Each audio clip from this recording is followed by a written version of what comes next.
Yeah, Great. Okay. We're on chapter 11, page 103 of President Ikeda's lecture on the opening of the eyes Gosho. And this is part 2 of the 3 powerful enemies. This is confronting the most formidable enemy, arrogant false sages. Now, as far as, before I start talking, before I start reading, has anybody been able to glean, since we read all those pages of the Gosho the previous 2 weeks, right? The last time we read from this text was actually 3 weeks ago. Okay, actually 2 weeks ago. All right, so do you remember from the text of the Gosho, do you get any gist of where he's headed with all of this argument that he's presenting in this Gosho as he's presenting it? Do you understand the significance of what he's saying as a point of refutation? Because this is really very important. Okay? When I say as a point of refutation, what is the point of refutation that we will all always face in introducing the Buddhism of the sowing?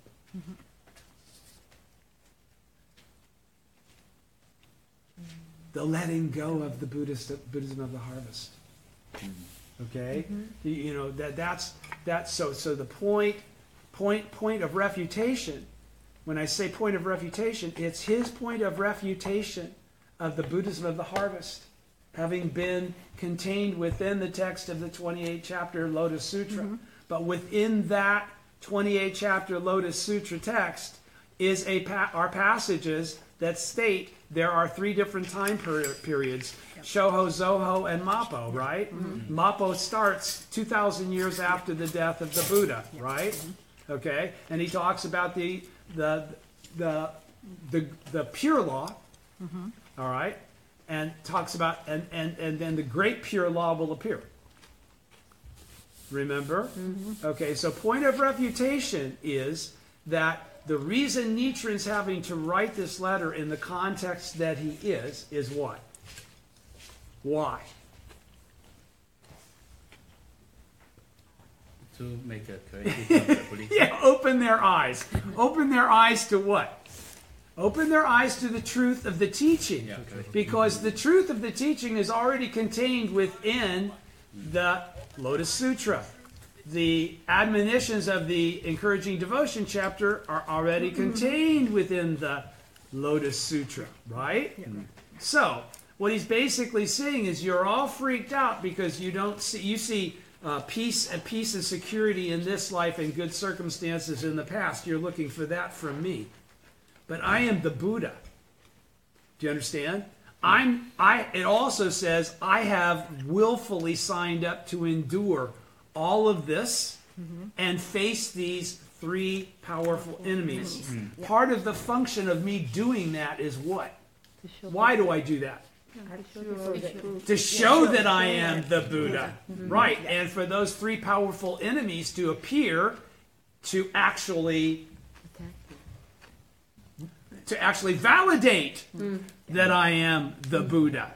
Do you understand? So what he's really doing is he's qualifying as at that way couple chapters back. He goes, President Ikeda said, those 10 pages, he qualifies he's the Buddha of the latter day of the law, right? Yeah. That's what he's actually just done. What he's actually just done in those 10 pages is qualify, who else but me lives the encouraging devotion chapter in the history of the 2,200 years since the Buddha's death. Right? So he's saying, you're with me now, right? Yeah. So, why he's trying to qualify this so forcefully? There's 3 powerful enemies, right? What are the 3 powerful enemies? Lay people. Arrogant lay people. Yep. Sage. Nope. You're jumping ahead. Second one. Lay priests. Arrogant priests. Not then if the lay priest. The lay priest is a lay person. Okay? And the fourth is false sages. Arrogant false sages. Okay? And why is he bringing this out now in this Gosho as he is? Think about what he's really doing right now. Remember, he's written this Gosho to who? Everyone. Yes, but it's actually consigned to who? His disciple. Yes, but to who is this? Who is this actually given to? Shijo Kingo. Yeah. Shijo Kingo. Why? Because he can trust him the Yeah. most, Yeah. right? He's the one guy he knows Yeah. will be there no matter what. He was ready to go have his head cut off. He visited him Sato Island, okay, as well as the trips to Minowa subsequently. All right. So what's he trying to help convey here to the believers that he asked Shijo Kingo to share this important writing with? The leaders that exist in the existing and current community of Buddhism in Japan include powerful enemies stated and predicted in the Lotus Sutra. He's calling out Ryokan. Ryokan isn't dead. Okay, right? Honen, been dead for several hundred years. Yeah. Okay? So he's qualifying, I might be the one in exile, but I'm not the one being spoken of in the Lotus Sutra in the Encouraging Devotion chapter. I'm one of the ones that say they will uphold. Okay? So do you understand?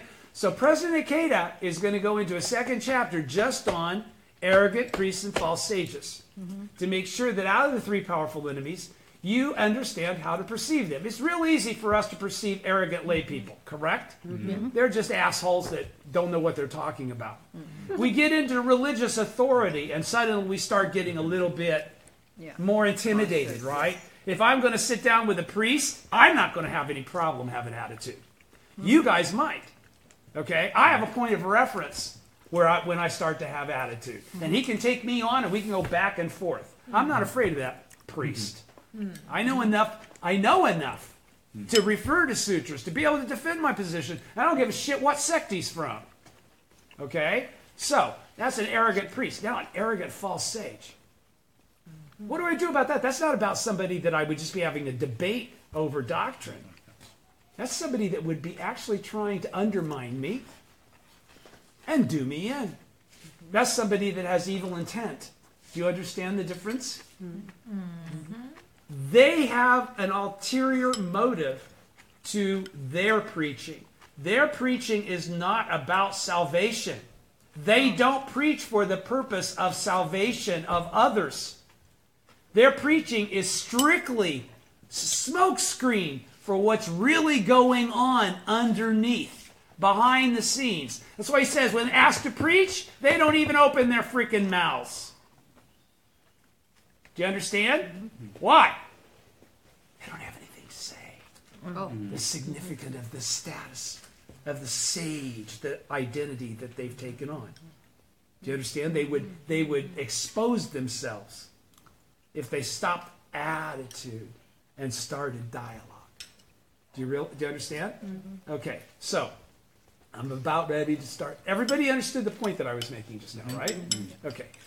Starting on page 103, chapter 11. The three powerful enemies, part 2, confronting the most formidable enemy, arrogant false sages. That is the third of the three. In the opening of the eyes, Nichiren Daishonin writes, if there exists a votary of the Lotus Sutra, then the three types of enemies are bound to exist as well. Persecution by the three powerful enemies, arrogant lay people, arrogant priests, and arrogant false sages, arises in response. Arises in response. What's that mean, arises in response? It means it doesn't occur until the Buddha occurs to take action. Do you understand? These three powerful enemies never manifest as powerful enemies until they are taken on by the Buddha. Do you understand? Otherwise, they're functions of what? The three powerful enemies are functions of the devil of the sixth heaven, fundamental darkness. Yeah. The devil of the sixth heaven behaves as a friend until you turn the corner to head toward Buddhahood. Do you understand? Then, okay, maybe I have to jump into somebody else's body to confront and bum you out. Right? So everybody's with me? Yes. All right, so the fundamental darkness in people's lives reacts with hostility to such efforts and manifests in the form of devilish functions of various kinds. Now, I didn't know he was going to say that, but I'm glad he did because that's what I was just saying.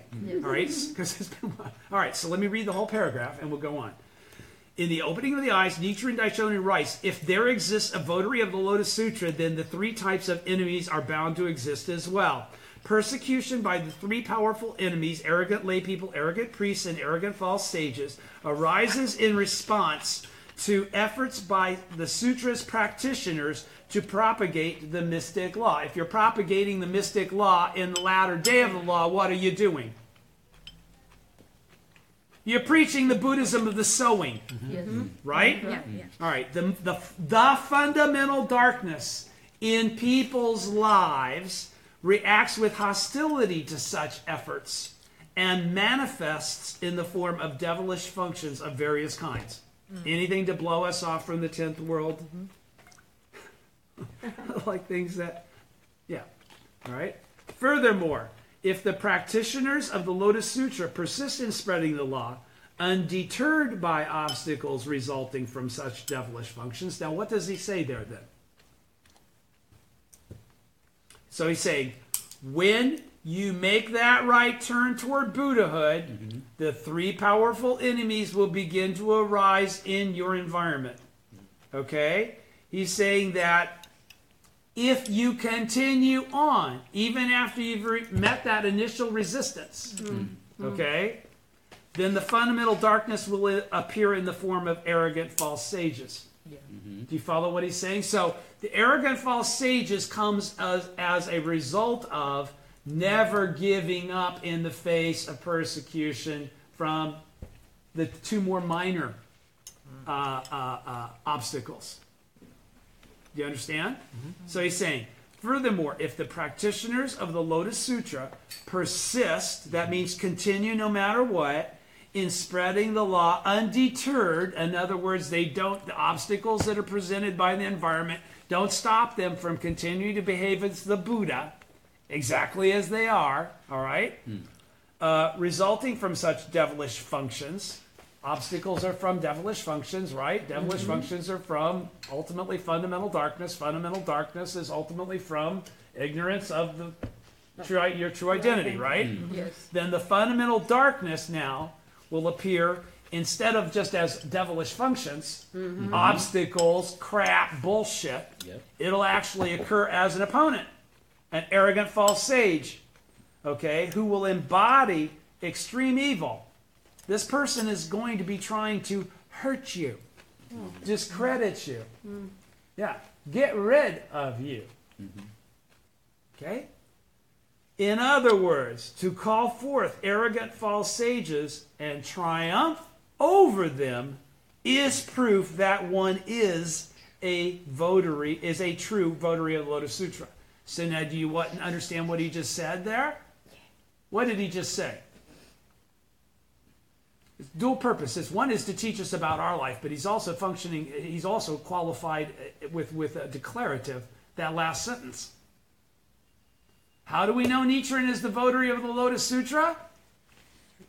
Because he overcame all three, including false sages, arrogant false sages of the three powerful enemies. As he says in the last enemy, in other words, to call forth arrogant false sages and triumph over them. In other words, to not let what they do to you impact or deter your progression of upholding and spreading the law, propagating the law, right? Over them is proof that one is a true votary of the Lotus Sutra. So, without him saying it, what does he also say? Do you know anybody else that would apply to? Think this through. I mean, have you not been reading this all the way through? This is why he's my mentor. This is why I've accepted him as my mentor. I've read what he's written. He's convinced me he should be my mentor. Okay?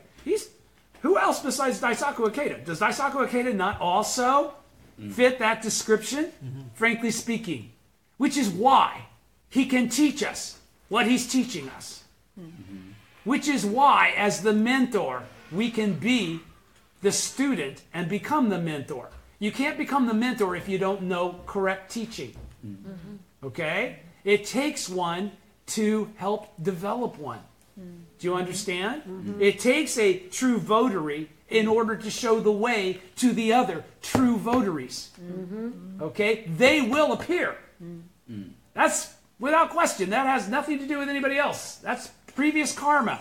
Votaries. Votaries already have an existing relationship with the Gohonzon. They already have an existing relationship with the law. They're coming here for a reason. Okay? To be the Buddha, not to become the Buddha. Do you understand? Okay, so in this chapter, we will continue to examine the three powerful enemies, focusing particularly on the third, arrogant false sages, while citing various relevant passages in the opening of the eyes. Everybody's with me, all right? The evil actions of arrogant lay people and arrogant priests. Let's knock out the first two. In the opening of the eyes, Nichiren Daishonin clarifies in detail who signifies each of these enemies in his lifetime. He also describes specifically why they may be considered evil, finally indicating that the third enemy, arrogant false sages, is the most formidable or pernicious of all. 3 times in the course of this treatise, the Daishonin cites the great teacher Miolo of China, saying the third group is the most formidable of all. Remember how many times I said if you heard him repeat himself, he's repeating himself. He is repeating himself. This is because the second and the third ones are increasingly harder to recognize for what they really are. For what they really are. Arrogant lay people, the first powerful enemy, are ordinary people in society who are influenced by the spurious accusations of arrogant false sages, and as a result, directly attack the Lotus Sutra's practitioners with slander, insults, and physical violence. I'll read it again. Arrogant lay people, the first powerful enemy, are ordinary people in society who are influenced by the spurious accusations of arrogant false sages, and as a result directly attack the Lotus Sutra's practitioners with slander, insults, and physical violence. Okay? You're with me, right? Yeah. That will be all the people that, got stirred up by, there was a big issue, I don't know, in different countries, different ways, different places, but in Japan for sure, there was a huge, almost physical split. There was a lot of bad blood going on. Okay? When Soka Gakkai left, or was kicked out of Nichiren Shoshu. Okay? And there was some intimidation. So dawning of the chainmail and the armor, okay? In the opening of the eyes, the Daishonin merely describes them as being important lay believers who support monks in the second and third categories, and does not specify why they are evil. This is essentially because the reason is self-evident, and also because, in terms of their capacity to deceive others and destroy the law, the second and third enemies are far more destructive. You understand why, right? An arrogant lay believer is going to affect the opinion of many fewer people than a ordained priest or an arrogant false sage. Next, the Daishonin turns to the second powerful enemy, arrogant priests, indicating that this refers to men like Honen who disregard the precepts and hold perverse views. He then outlines in some detail why they can be considered evil. The Pure Land Nimbutsu school of Buddhism, which was founded by Honen, belittles people's capacity for understanding the Lotus Sutra in the latter day of the law, asserting that the sutra's principles are very profound, but human understanding is slight, and he urges them to ignore, abandon, close, and discard the Lotus Sutra. Specifically, that's the part of Honen's teaching of the Nimbutsu. Lotus Sutra, great thing, but you'll never get anything out of it. It's too hard. It's way over your head. Don't waste your time. Just praise Amida. That's Honen's teaching. Do you understand? So by virtue of opening his mouth and saying, blow off the Lotus Sutra, by qualifying blow off the Lotus Sutra, he became its enemy. Even though he said nice things, said it's so great you'll never understand it, but then he says, ignore, cut off, what's he say? Principles urges them to ignore, abandon, close, and discard. Okay? That's in Nimbutsu, chosen above all. The title says it all, right? Nimbutsu, chosen above all. All right? Cutting people off. Yes. How about if those who practice this Buddhism but think the same way? Okay, they are The same. exactly. Yes. Exactly. There is no distinction between Soka Gakkai members behaving as is being described here. He doesn't say anything about a distinction of the Soka Gakkai, does it? He talks about practitioners. When he's talking about practitioners, he's talking about practitioners of the correct teaching. Yes. Okay? To practice an incorrect teaching, even if it's benevolently inspired, like Nimbutsu. The Nimbutsu arrogant label, they're all doing Nimbutsu because Honen's told them to. They're not doing it out of, evil. Right? They're doing it out of incorrect teaching from arrogant priests, arrogant false sages. Do you understand? They're the ones that create the doctrine that everybody follows and create the dogmatic, avenues and passages of who's ahead and who's below. Right? Okay, so where am I? Cutting people off from which is Where? the third paragraph and Okay, yeah, middle okay. I'm going to start from the beginning of that paragraph and Okay. read through it then. okay. The Pure Land Nimbutsu school of Buddhism, which was founded by Honen, belittles people's capacity for understanding the Lotus Sutra in the latter day of the law, asserting that the sutra's principles are very profound, but human understanding is slight, and urges them to ignore, abandon, close, and discard the sutra. Cutting people off from the means of attaining genuine enlightenment through the mystic law of the Lotus Sutra in this manner constitutes slander of the law. Pretty cut and dry, right? All right. So that means anybody that does that. Okay? Therefore, the Daishonin denounces Honen and other Nimbutsu priests as persons of perverse views. When he's writing this, is there a Soka Gakkai? When he's writing this, is there multiple lay organizations underneath him? No. Okay? So everything he's writing about applies to everything, under this teaching. Understand? Yeah. Including individuals. I don't know, you haven't seen Mr. There's some initials here. I failed to call them out because I don't want to get into that. It's not necessary. But just like I've called out parallels to Mr. Akeda, can you see the parallels? There are also parallels to other people Yes. that you should be able to identify in this text. All right? He also refers to them as people who disregard the precepts. The Nimbutsu adherents of the day desperately pinned their hopes on salvation after death based on Honen's teaching, which said that all could attain rebirth in the Pure Land simply by chanting Amida Buddha's name. Since their lives were already steeped in negative karma and there was nothing they could do about it, they saw no point in exerting self-discipline or leading virtuous lives. As a result, they gave themselves over to decadent and dissolute behavior. Do you understand what he's talking about there? To disregarding the precepts?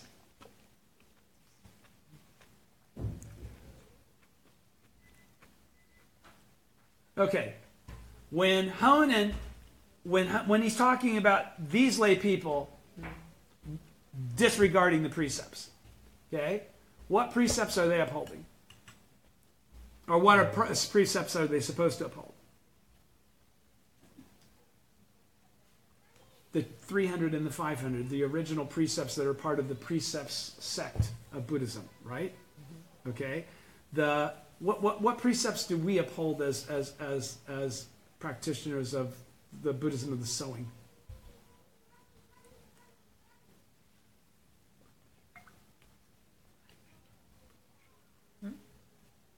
What precepts do we uphold as practitioners of the Buddhism of the sowing?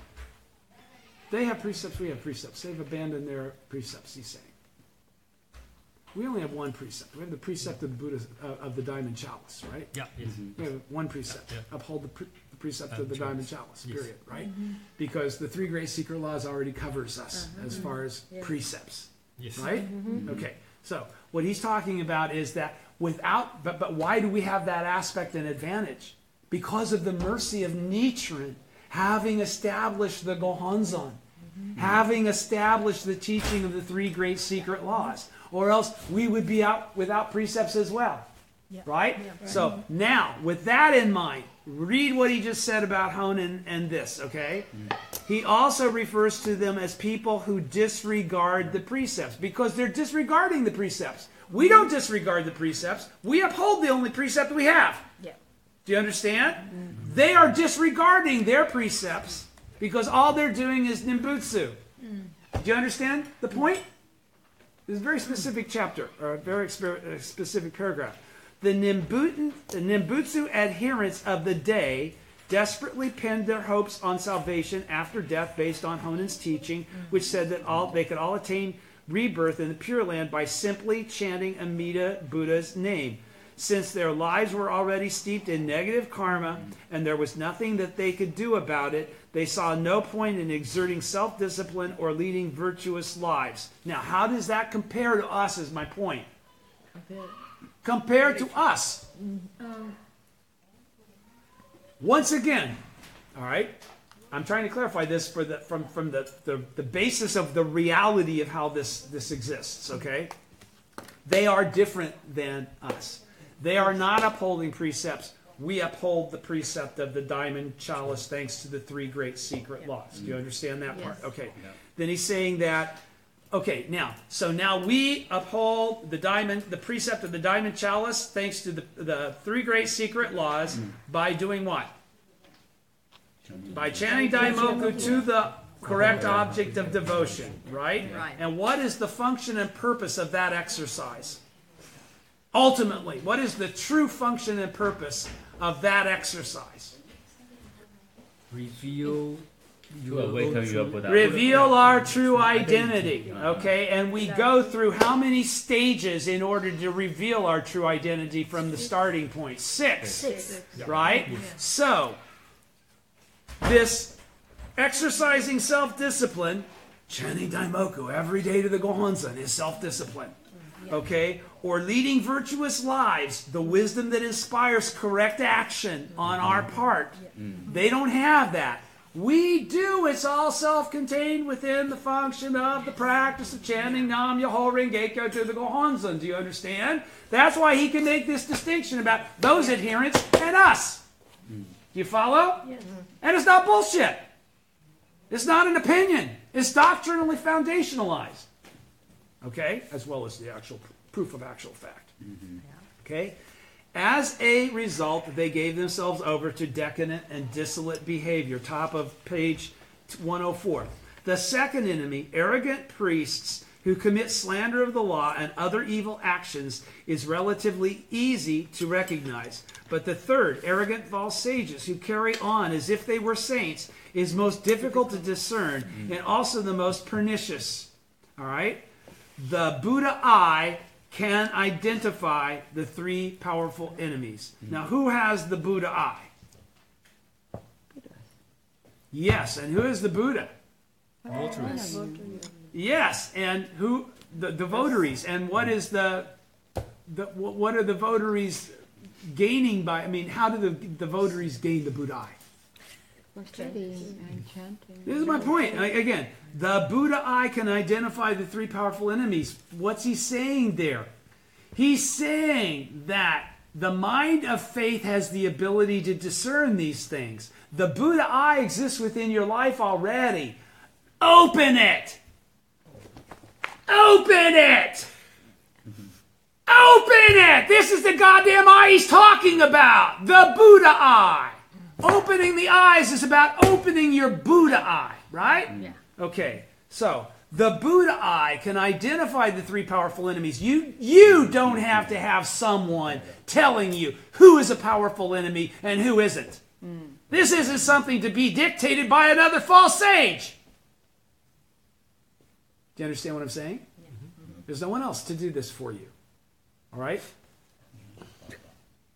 I'll go on. The Buddha eye can identify the three powerful enemies. All of you already possess the Buddha eye. The 6th volume, Parinirvana Sutra says the extreme is impossible to see. The extreme is impossible to see. That is, the extremely evil deeds done by Ichikantikas are all but impossible to perceive. Or as Myolo has said, The third group is the most formidable of all. This is because the second and third ones are increasingly harder to recognize for what they really are. He said that a few times. With those without eyes, those with only one eye, and those with distorted vision. Listen to what he just said there. Those without eyes, those with only one eye, and those with distorted vision cannot see these three types of enemies of the Lotus Sutra who have appeared at the beginning of the latter day of the law. You with me? Yeah. They cannot even see them. But those who have attained a portion, they've awakened their Buddha nature by chanting Nam Myoho Renge Kyo and have begun to embrace the Buddhism of the sowing as a practice for the rest of their life that they will uphold until the last moment of their life, right? Okay? That way they're going to get to stage 6 no matter what in this lifetime, correct? Buddhism in your Buddhahood in your present form, right? Right, okay. So, but those who have attained a portion of the Buddha eye can see who they are. Any of you. Encouraging devotion, the 13th chapter of Lotus Sutra says, they will address the rulers, high ministers, Brahmins, and householders. And the Tungchung states, these men will appeal to the government authorities, slandering the law and its practitioners. In the past, when the middle day of the law was coming to an end, Go Myo, Shuin, and other priests presented petitions to the imperial throne in which they slandered the great teacher Dengyo. Now, at the beginning of the latter day of the law, Ryokan, Nina, and others drew up false documents and presented them to the shogunate. Are they not to be counted among the third group of enemies of the Lotus Sutra? In the opening of the eyes, the Daishonin cites many sutras and commentaries to clarify the true insidious nature of arrogant false sages, the third of the three powerful enemies. The following quotations sum up his key points, and these will be the individual items that he mentioned in that text we just read. All right? So, bullet by bullet by bullet of these issues that qualify. What's the difference between a number 2 and a number 3? A second and a third. A third is an Ichkantika who resembles an Arhat. Okay? He's actually not a real priest. You follow? He's not in it for that reason. They will be monks who will give the appearance of abiding by the rules of monastic discipline, but they will scarcely ever read or recite the sutras and instead will crave all kinds of food and drink to nourish their bodies. Okay? Next, outwardly, they will be seen, outwardly they will seem to be wise and good. But within, they will harbor greed and jealousy. Next, they are not true monks. They merely have the appearance of monks. Consumed by their erroneous views, they slander the correct teaching. Next, members of the clergy who act as leaders of all the other evil people. People practicing incorrectly are considered evil people. Some Zen masters give all their attention to meditation alone, but their meditation is shallow and false, totally lacking in the 9 ways. Priests who concentrate, because there's 10 ways, right? And all they do is meditation. Priests who concentrate on the written word refers to men who gain no inner insight or understanding through meditation, but concern themselves only with the characteristics of the doctrine. Zen masters who concentrate on practice refers to men who do not learn how to attain the truth and the corresponding wisdom, but fix their minds on mere techniques of breath control. Everybody's with me? Okay, next. All of them regretted what they had done when they were on their deathbed. Next. The extreme is impossible to see. That is, the extremely evil deeds done by the Ichkantikas are all but impossible to perceive. Okay, continuing. Quotations 1 through 4 from the Nirvana from the Nirvana Sutra and the Parinirvana Sutra all express the sharp disparity between arrogant false sages, outward guise of saintliness, and their actual inner reality. 1 through 4 is one section. Okay? Each Kantikas who resemble Arhats refers to false sages who give the appearance of being Arhats, sages who have reached the highest stage in the Hinayana teachings, but in reality are nothing more than Ichkantikas who are ruled by desires and disbelief.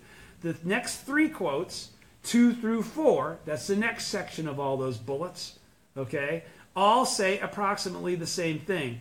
The term Ichkantika expresses the true nature of arrogant false sages. A Sanskrit word that originally means desire. It refers to people who are steeped in desire and incapable of believing that they and others possess the Buddha nature, and who, because they are ruled by that profound disbelief, slander the correct teaching. I don't know if you guys see a parallel in that, but I sure do. Okay? Again, it refers to people who are steeped in desire, incapable of believing that they and others possess the Buddha nature. So, it could be somebody who has studied and studied and studied, and maybe even chanted and chanted and chanted, and they still don't perceive their Buddha nature. Therefore, they come to the conclusion, this is boilerplate, okay? And I don't want to give up my sense of leadership. I don't believe in the boilerplate anymore because it hasn't been proven to me in my life. Right? Do you understand? So they then go along and they propagate boilerplate they don't believe in. Because that's what keeps them in a position of authority. That boilerplate propagation is what allows them to be. Do you understand? Yes. Okay, so I'm going to read it again. The term Ichkantika expresses the true nature of arrogant false sages. A Sanskrit word that originally meant desire. It refers to people who are steeped in desire and incapable of believing that they and others possess the Buddha nature, and who, because they are ruled by that profound disbelief, slander the correct teaching. Okay? By not perceiving it correctly as it's written, as it's taught. Thinking they know what they don't know. Thinking you're not the Buddha until you're perfect. How many freaking years have you heard that? And that was the kind of image that was created. Buddhahood was something that we would get when we perfected. That isn't what the teachings even say. But you would never know that if you didn't read them. Huh? It's like paradise in another Yes. religion. It really is amazing that it could get that far out of kilter. That's why President Ikeda is the mentor and disciple, man. I want you guys to have a mentor that knows what he's talking about. That's why he's not just saying, just pick your next senior leader. Okay? There's no guarantee that person's going to know what the hell they need to know. It won't be out of malice. It'll be from karma. Okay? And your karma to find a correct teacher is from karma. Okay? Arrogant false sages perpetuate extremely evil deeds. While acting as if they are saints, their hearts are filled with greed and disbelief. They are perverse villains who have no compunction about exploiting Buddhism. No compunction about exploiting Buddhism. Now, how could you exploit Buddhism? You could use the wisdom of its teachings to make it seem like you have wisdom and are in a position to guide people.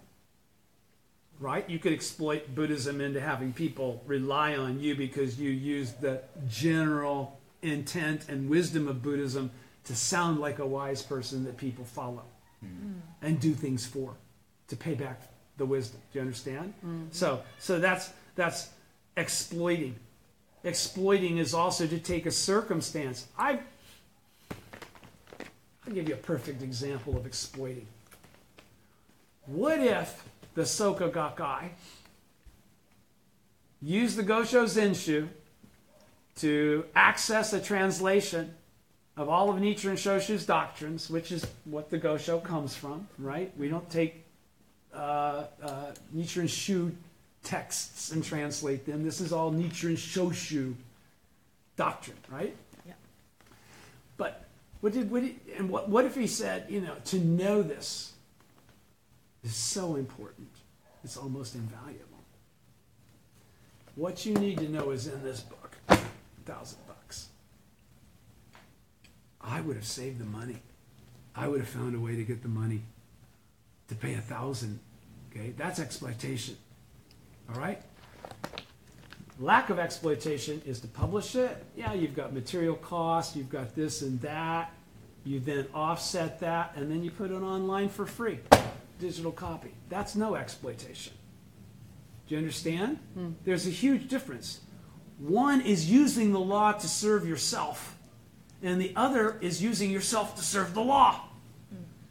Do you follow the difference? It's a huge difference. That's why you've got to be very careful about this exploiting. Exploiting would be, I got a bunch of new customers for my business because they're all in my group. I'll try to sell you all and make money off of you. That's exploiting Buddhism. Okay, do you understand? Yes. All right, so he says they are perverse villains who have no compunction about exploiting Buddhism or sacrificing others' happiness in order to protect their own positions and fulfill their selfish desires. What's he saying about sacrificing others' happiness? What's he really mean by when he says sacrificing others' happiness? Because when you teach them bullshit, you're sacrificing their happiness. When you're not teaching something that they can use to become happy, when you've given them reason to have hope and believe that this is false hope. Yes! It's a lie. It's false hope. It's a lie. It's not a correct teaching. No. It's the teaching you have to teach in order to continue to be in the position that you're in. And that's what's most important to you. That's what he's describing. He's describing a character issue here. Okay? These are evil people, this third group. Okay? They are perverse villains who have no compunction about exploiting Buddhism or sacrificing others' happiness in order to protect their own positions and fulfill their selfish desires. Arrogant false sages are indeed enemies of Buddhism, pretending to be Buddhists, and enemies of humanity, feigning an air of compassion. Okay? The Daishonin says that the extreme evil that characterizes arrogant false sages can only be recognized by those who have attained a portion of the Buddha eye. Okay? The Daishonin says that the extreme evil that characterizes arrogant false sages can only be recognized by those who have attained a portion of the Buddha eye. The evil of so when you see a lot of people following blindly and incorrectly, don't be confused by that. Expect it. It's the reason that they can't discern what you're expecting they should be able to discern is that you have the capacity to discern it and they don't. Cut them some slack. They're not there yet. You are. Congratulations. Now you know the difficulty to continue and why there are so few. All right? The evil of these false sages is a manifestation of fundamental darkness. It's a manifestation of fundamental darkness. And so can only be discerned by those who have broken free of that darkness of ignorance and who have revealed the state of Buddhahood in their lives. Exactly what I just said, right? For only such people have the strength to keep fighting. Also what I just said. Against the onslaughts of this formidable enemy to the very end. What is the very end?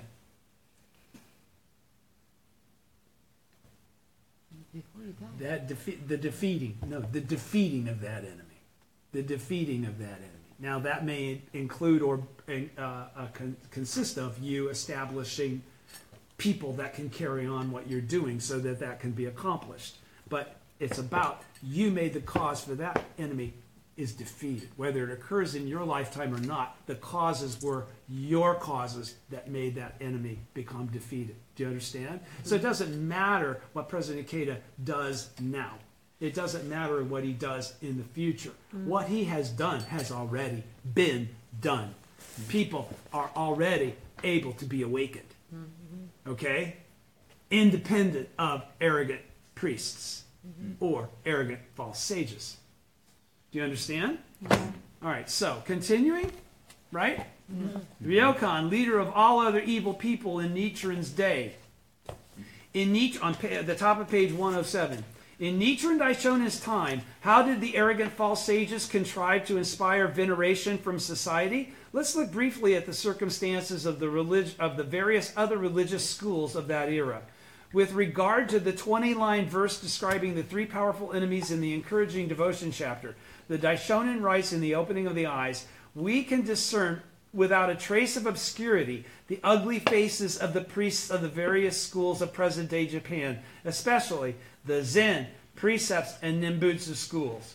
The various schools of present-day Japan refers to the established schools of Buddhism at the time. And again, why does he only say precepts, Zen, precepts, and Nimbutsu, and he leaves out true word? Why does he leave out true word?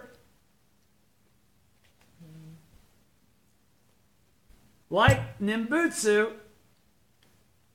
the Nimbutsu says the Lotus Sutra is cool sutra, but too hard. Abandon, close, discard. True word is saying, great sutra, but you need the mudras and stuff. So we don't reject the Lotus Sutra. Just come here and get all the true word, Mahavrachana Part 2. Okay? So, the various schools of present-day Japan, they don't overtly reject and vilify the lotus. Get it? The various schools of present-day Japan refers to the established schools of Buddhism at the time. These numbered 8, the 6 schools of Nara plus the Tendai and True Word schools. All of these schools enjoyed the patronage and protection of the imperial court or the nobility.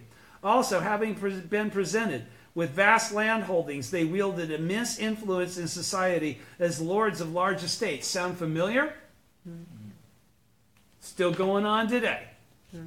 Those in control of the temples of the different schools had by and large forgotten the original purpose of people helping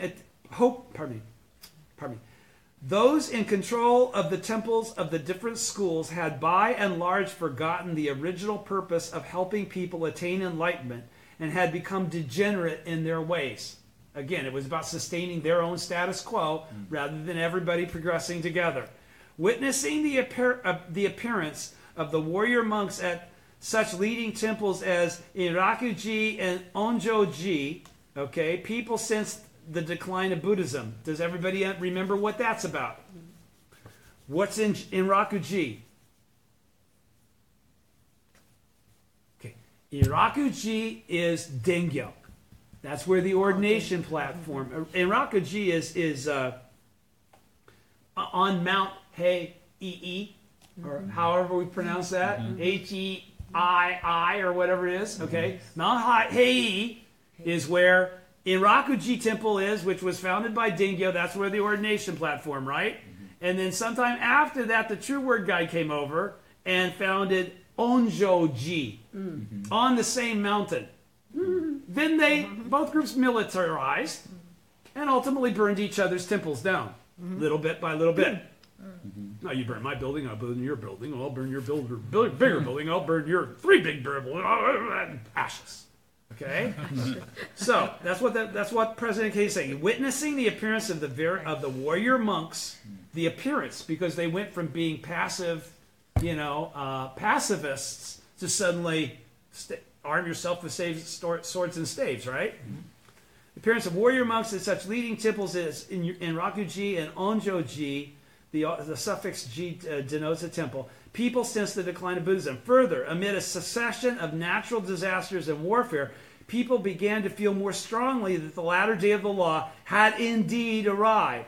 With the onset of the Kamakura period, the Zen, Precepts, and Nimbutsu schools came to flourish as influential new forces of the day.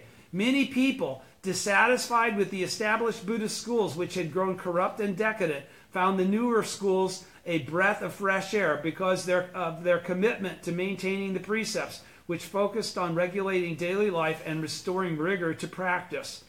Though the word, and this is important, okay? Though the word precepts conjures images of the precept school, one of the 6 established schools of Buddhism, in this particular period, it refers not to one particular school, but to the emergence of a general movement to restore the precepts throughout the Japanese religious world. So everybody was going right-wing, like religious extremism. Do you understand? It was like everybody taking everybody's inventory. I'm better than you because I follow the precepts. I do all the things I'm supposed to do and none of the things I'm not supposed to do. I'm better than you. It's the height of animality. Do you understand? It's constantly competing with everybody else by being better than them based on a valuation that's based on delusion. Yes. Right? Right. So it's really nonsense, okay? So we, what time is it? No, I just say, just like my cousin. Yes, yes, just like there are many, what I'm saying, this isn't going back to 13th century Japan, or 1300 Japan, 12th century Japan. This is now. All of this is now. I'm saying when you're reading it, if you open your mind just a little bit, if you open your eyes just a little bit, you can see many parallels that are not your imagination. It was written that way. Okay? Okay. At the onset of the Kamakura period, many people decided, okay, but I wanted to say something. We talk about Zen precepts and Nimbutsu. Okay? We talk about Zen. What is Zen? Nothing more than mental masturbation, okay? And then Nimbutsu. Just say the same shit over and over again without even having to do any precepts, right? Right. Because all you got to do is say, meet his name. You don't have to try and do anything differently. No. Right? Just say his name. Done. Right? We have to try and do things differently, right? We become the Buddha. Right. Do you understand? We achieve actual Ichinen Sanzen, which is way different than the theoretical Ichinen Sanzen we start out with, correct? Our practice is not the same as this, right? And then, what is the precepts issue then? You got easy, easy, easy.